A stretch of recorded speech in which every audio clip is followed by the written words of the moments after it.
Aniya na mga dagkong balita karong adlawa sa One Mindanao.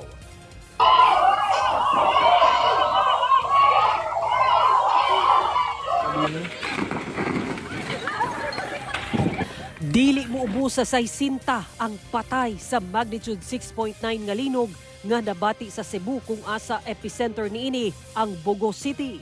Dabawin yung nagtrabaho sa Cebu. Gisaysay ang kasinatian dihang nabati ang kusog nga linog.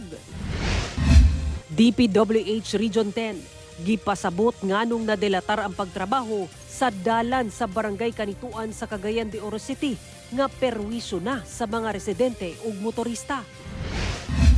1,500 pesos nga annual financial assistance sa PWD sa Davao City, aprobado na sa konseho.